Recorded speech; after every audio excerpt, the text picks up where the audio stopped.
It's your boy Cameron again. This thing with Ariel won't go away, will it? So today we're going to go through some of the reactions from Brendan Schaub and Joe Rogan. So Joe obviously being best friends with Dana pretty much gives some really deep insight into, I suppose, not so much what he thinks, but what Dana's told him that he thinks.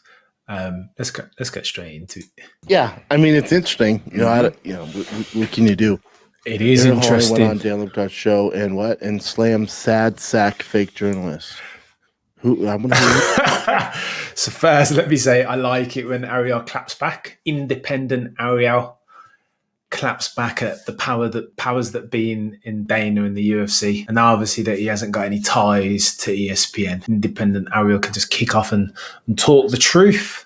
So this is what we're getting. Who's he talking about? Like I don't think he actually pointed it out. He's talking about other ESPN guys? Like other people that don't really know. What's the Brett Okamoto? Okamoto? I like Brett. I know. Let me just play this real quick. It's short. Before these guys start kicking off, I think love Ariel to bits, but he's been a bit unfair.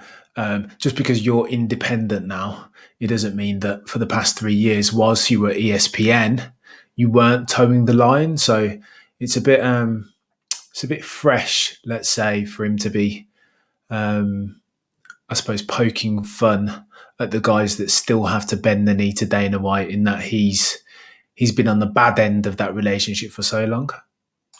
I don't want anyone to think that ESPN, fired me or didn't extend any contract. They did. Of course, it wasn't what I was hoping for, and you could come up with your own type of theory as to, why they extended the offer that they extended. I think I'm worth a lot more than they offered, and I'm out to prove it. And I'll just add, the pettiness knows no bounds. The real estate, as they say in Las Vegas, I hear is pretty good these days. For Ariel Helwani, and I'll talk to myself in third person, it's rent-free. Classic WWE Ariel. I do like him when he gets a bit spicy like this and starts talking these crazy metaphors about that it's rent-free for Ariel Helwani. Like he's done so much good work there. Because what they did on Saturday, the 2 shows that I had with Chael and DC, that I helped build, that I was the one who was promoting more than anyone.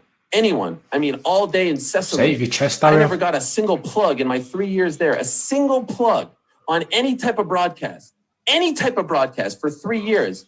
I stopped counting at the 7th plug on Saturday for their 2 new shows. And I love DC and Chelsea. Those shows are terrible too. I will literally go in front of a car for those guys. They're the most loyal friends. But the pettiness to try to raise those shows, I think it's pettiness. Now I'm out, to try to put me down because now I'm out, to try to I think it's pettiness. Put roadblocks in front of me. Brendan, it feels petty. Or it's beef. Let's not get it twisted. You're not going to publicise someone, even if but that's the weird one, right? We're going to say you're not going to publicise somebody that you got beef with, but then so petty and so cut off your nose to spite your face is Dana, that Ariel was going out and doing really, really good work for the UFC. Enable that, right? If you're Dana, even though you don't like the geezer, even though you've got history and he broke the Brock Lesnar news, etc., he's doing good work for MMA and so the UFC. So a rising tide floats all boats, eh? Because I'm out is laughable to me. I'm not going anywhere. I'm going to continue covering this sport. Let's I'm going go. to continue doing it the right way and the fair way. And they could bring their parade of sad sack fake journalists to their events all day long to do whatever they want to do. That's a bit harsh. And, bow down to them. I'll be just fine with the people that I'm working for. Vox, Ringer, Spotify, Substack, BT Sport. I'll be just fine. Yeah. It's an upset dude. One plug when he was there the entire time in 3 years. They never promoted his shows, but now they're popping. I mean, that's it. But also, you made this bet. You got to lie in it, Papa. Like, why does Dana not like you? Let's talk about that. Why was he upset about you? Well, if we go back, remember the Brock Lesnar thing? They told you not to release it. They did you a solid. You had all the credentials, all that stuff, and they said nobody release this before. We want to be the first. It's their company. That's their rules. You broke the rules, dude. That's why he's upset. Whose fault is that? Kind of. We're going to go into this in a second with Joe Rogan. He's got more detailed information on this. Probably a better perspective since he's so close to Dana. Not Dana's fault. It's an Ariel mistake. Again, Ariel's really good at his job. He's going to be fine, man. He's really, really good. Yeah. Sounds like he's pretty upset. That's the most I've seen him upset on any broadcast. It's the most emotion I've seen out of the guy. I thought he was a robot. I thought he was a. That's not fair, Brendan. Because when he lost his job, we all saw the MMA era where he was on there crying. Ironic because that ultimately gained back his job through the fan support that he garnered, that he poured his heart out.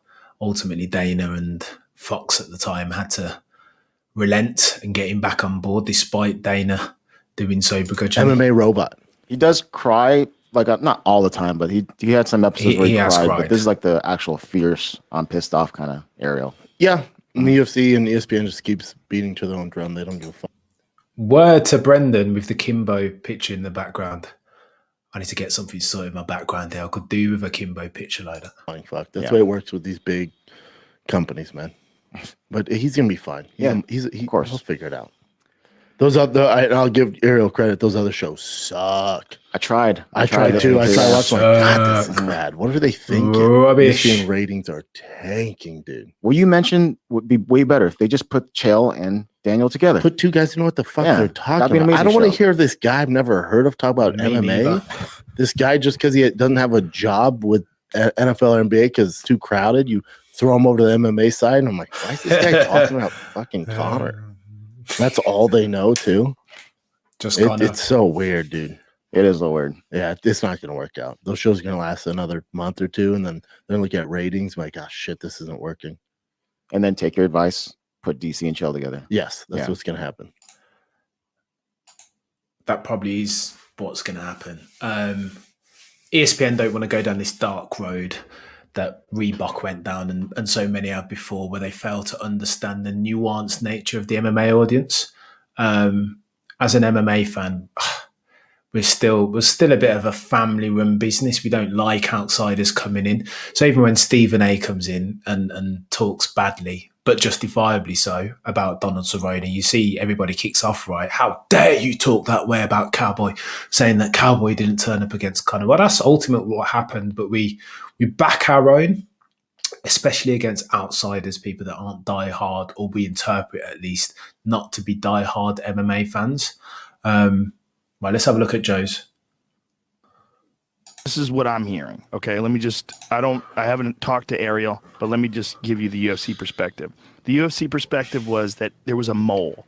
They believe that someone was giving Ariel information, and that information he was using to scoop the UFC's official promotions. So the UFC, which is a private company, they don't have to have, you don't have to let people in to your business, your private company, to come and report.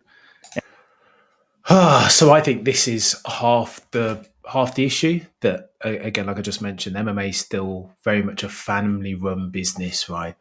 It's not like your traditional conventional sports league, a la NFL, MLB, NBA, the English Premier League.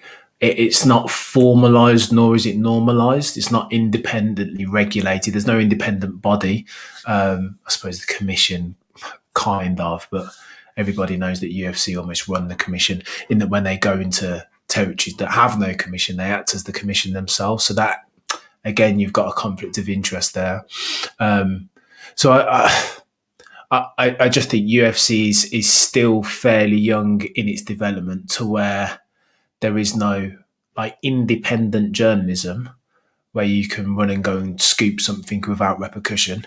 We're not there yet. Dana, he holds all of the cards, right?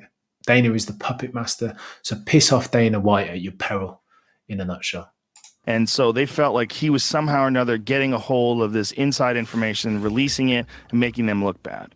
Now, I get the UFC's perspective that they would want to know who the fuck is leaking When you say secret UFC, information. you mean Dana. And that they don't want this best mate, guy Joe. taking that information and then putting it live. Now, from what I understand, the conversation with him was, don't do this, because if you do this, there's only a handful of people that know this information. So we're going to fire everybody, or we're going to fire a bunch. So this is where you have two sides of the same story, right? So I remember Ariel breaking it on MMA Hour early on in his career and his relationship with Dana White. Ariel, you can check this out on MMA Hour, the one where he was crying and talking about him losing his job and the rest of it. Ariel reached out to Dana and said, not specific to the Brock Lesnar story, but he reached out and said, listen, I have these scoops. Shall I break them? And Dana was like, mate, you don't need to come to me. If you need to be a bit more ruthless about yourself, Ariel, says Dana. If you have a scoop, break it. You don't need to run it by me every time. That was when they were on good terms. Since then, Ariel reached out. So with the Brock Lesnar example, Ariel says that he reached out to UFC employees to double check. Bearing in mind, though, this is where it gets a bit tough. UFC employees that do know about the Brock Lesnar reappearance at UFC 100 or 200, whatever it was, are bound by silence, right? They'll be NDA'd and threatened with the sack if they do leak it. So Ariel's going to get stonewalled. He's going to get silent treatment from anybody official that he reaches out to, being Dana or whoever else, Sean Shelby, whatever, because they're incentivized, they're NDA'd, and they're incentivized not to leak it because they want to leak it on the show as a big surprise. Bunch of people, and you're going to ruin people's lives. This is what I was told was a conversation they had with him. After that conversation, he leaked the Brock Lesnar stuff. So true. I don't know if that's true. He leaked it, but there was no conversation. What happened is that UFC employees or officials or whoever, or Dana even, I'm guessing Ariel would have reached out to Dana also, aired him, ghosted him, didn't give him any information, no confirm, no deny, nothing. And so Ariel, in his journalistic brain, interprets that as, all right, then, bang, I'm going to go out and report this. Anyway, I think if Dana had reached out and said, listen, Ariel, I need for you to sit on this one, potentially Ariel would have, him being the scoop man, potentially Ariel would have leaked it anyway, but I suppose that would have given Dana more of a leg to stand on. I don't know why Joe's telling this funny story that's blatantly, or to my mind anyway, not true. I would have to talk to Ariel. You'd have to get his opinion. True. You'd have to get the UFC's opinion. True. You'd have to get the two of them together to Already debate though, whether Joe. or not which story was true. But this is the side Get that you're Ariel not and Dana. hearing. So all to you're debate. hearing is the UFC banned him for life, and everybody was upset. So I like Ariel. I think Ariel's a very good reporter. I think he's a very bright guy. I'm good friends with his uncle, Techie. Gad Sad, who's a Full disclosure. awesome, just a brilliant professor in Montreal. I love that guy. So I like Ariel. And the whole thing was bumming me out. I was looking at my Twitter feed. I was like, oh, fucking. But there's certain things like this, you got to kind of let the dust settle. So the dust settled. Rocking a hard place, Joe Rogan. I tell you what, Joe finds it in contrast to Ariel. Joe finds himself in a very privileged position, right? I've reflected on this over the past couple of months. They can't kick Joe Rogan off from their commentating team because so deep is Joe's fan base from the Joe Rogan Experience, his podcast, that him just being on the commentary team brings in mainstream eyes to the UFC, and that's what they've been craving all this time, right? Ariel, in stark contrast, doesn't necessarily have that outside of MMA sway. He's an MMA journalist, he's an MMA guy, and MMA fans love him because he's been true. He's been there from day zero, right? But yeah, Dana's not having that. Dana doesn't care. You cross Dana and you finish. And by the way, said this on previous episode, Ariel's not the first. Josh Gross, I think, is another journalist whose credentials have been removed. Never heard from him since. There's been a couple.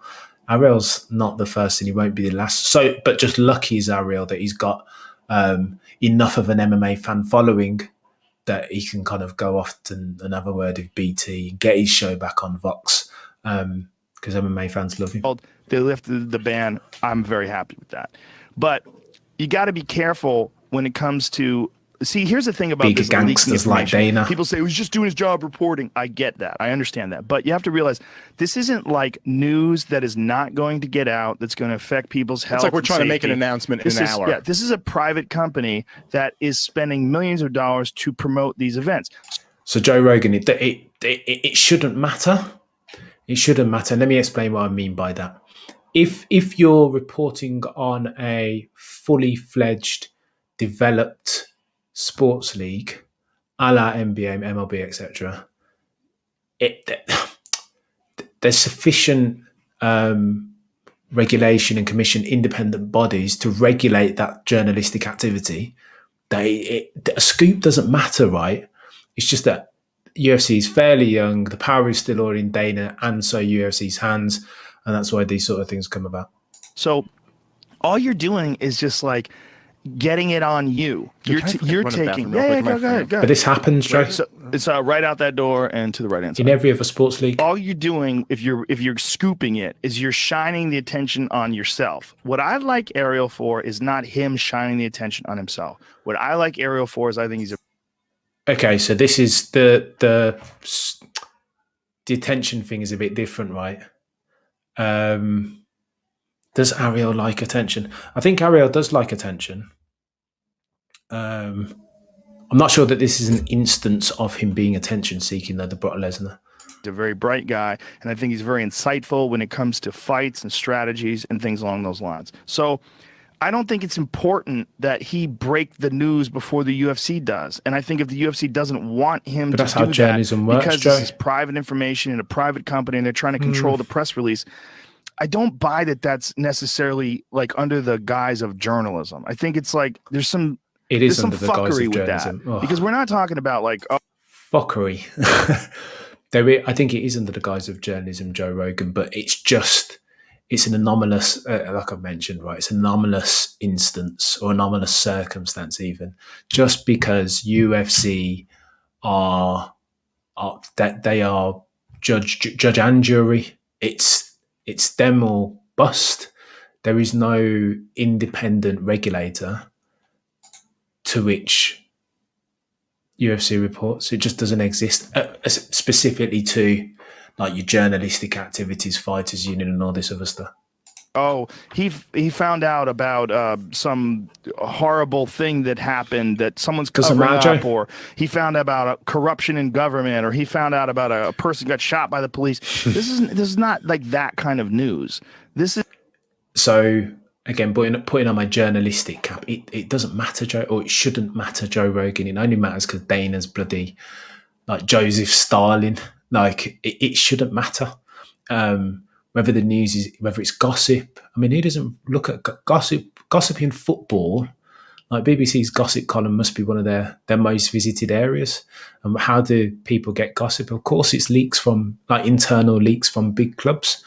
Gossip sections and gossip columns they're a big deal now. So I don't know why UFC is now a big deal. So by extension, I don't know why UFC's gossip and this sort of kind of backhand scoop news wouldn't also be a big deal. So I disagree with Joe in that sense. They're going to release it. You're just trying to do it before they do it. And you're finding it, if it's true that there's a mole, you're finding it out through some sort of a sneaky method that these people all sign non-disclosure agreements and they're all not supposed to release that information because the UFC wanted to make that big, cool announcement. Now, when that big, cool announcement happened at UFC 199, I was working all day. I was doing commentary all day. So I didn't go online and I wasn't reading any of the MMA sites. So I didn't know that Ariel had already scooped it. So when I saw that promo and I saw Brock Lesnar, can you see me now? I was like, what does that mean? Was this real? Like what? Like that was a real reaction by me. I had no fucking idea whatsoever Joe that Rogan Brock as real as it gets. was going to be at UFC 200. No, I didn't either. No one around me knew what was happening. We didn't see the promo. Right. And hear it. That's what the UFC wanted. They wanted that. And they felt like him releasing that early ruined that for the people that read his article. Yeah. And I see their point of view. I see their perspective, and I also see their perspective as a private company. Now, people are saying that he's just doing his job and it's just journalism. Folks, this is not hidden information. Doesn't matter, This is not Joe. stuff that wasn't going to come out Doesn't matter. for sure in a couple hours. Matter. He knew it was. Everybody knew it was. So this is a very tricky thing. And it's also, he had apparently scooped Nate Diaz versus Conor McGregor. He had done that, and that was when, this is again what I'm hearing, when they had a talk with him. They're like, look, if you fucking do this, you're going to ruin people's lives because you're going to get people fired because we're going to find out who the fuck did this. There's only a small handful of people.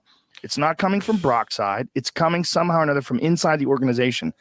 Can you imagine Dana saying, listen, stop doing this. You're going to ruin people's lives because I'm going to have to sack someone. I don't know if I see that coming out of that. If Dana's pissed, I don't know. I don't see that that Dana's going to be so empathetic necessarily. So yeah, I don't got know no problem. I people's got no problem jobs. with the UFC doing it because I mean, if everything we're saying, because obviously I don't know all the Yes. information, but look, it's your company, it's your information. Yes. You have a right to tell your employees, don't give this out, and if Right. there's evidence that one of them is, be like, I'm going to fire that guy. Yeah, and this is the most important part of it, folks. This is not a free speech thing. It's not a freedom of the press thing, because we're not saying that he somehow or another scooped some inside information that we'd have never gotten out.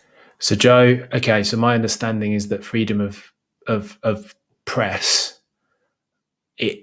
scoops are covered by that, surely. I don't know. This is not some secret stuff. Well, Does so he it has the matter? right to say it. Yes. No, he shouldn't be thrown in jail. No Right. one's, Exactly. I Or don't lose his advocate press for anyone being credentials. thrown That's in not jail. what I'm saying, But- though. What I'm saying is it's not like he uncovered some inside shit like Watergate. This was something that they were going to release. They had a plan, and he got word of that and jumped the gun and Right. put it out there. And he Yeah. said he had multiple sources and all this different jazz. But look, it doesn't help anybody to release it early except Ariel. So you're saying it's not like he found out about some scandal going on Exactly. that he was showing. That to might the be the public. best It's point literally like, Joe's we made. want to drop this in an Exactly. hour. And by the way, I didn't read It doesn't his help. thing, and I loved finding that news out live at the Yeah. event. It was amazing. Well, and I don't give a fuck. Okay. I think it's kind of cool that they had that, but it doesn't bother me at all that the information got out a few hours earlier. Would I have had the same reaction? No. But if I saw it in written word, I would still had a very similar reaction. Like, what the fuck? Pumped. I wouldn't have had the same reaction when I saw You the would be promo, pumped. but come on, man. I'm not into cheesy promos anyway. I don't give a fuck. I want to. So here's where Joe's privileged, right? Because if anybody else in and around Dana's circle rebutted to Dana, come on, man, cheesy promos, I don't care. You think anybody else, you think Daniel Cormier or Chael could talk that way, almost in a rhetorical sense to Dana's response? Mate, you're having a laugh, but Joe means too much to them. see matchups. I don't give a shit. Too big to give fail everybody the or information get the rid of. moment it happens. I don't give a fuck. I don't like announcements. All of that. I don't. But that said, I completely understand the UFC's opinion or the UFC's position where they have this company, and people go, "Oh, you're a company man. You're fucking sticking up for the company." No, just think of this for a second.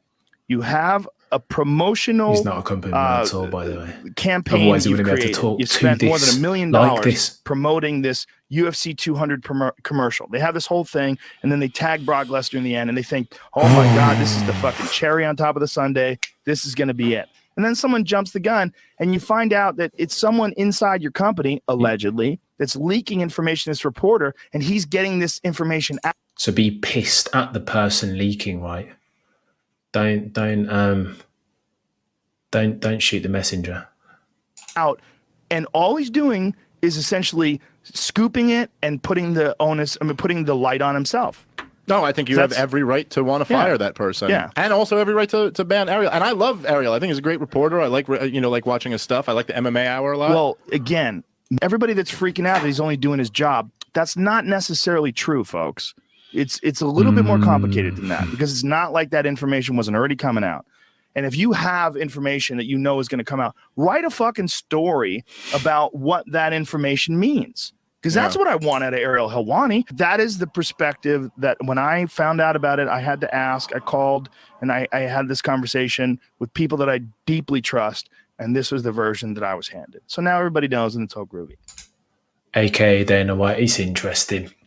The relationship between journalists and sports personalities is it's a tough one, right? There is always going to be that back and forth, but I feel like the power is probably too far skewed in UFC's favor in this instance, just because they're the league. People still refer to UFC as MMA, almost like the two terms are interchangeable.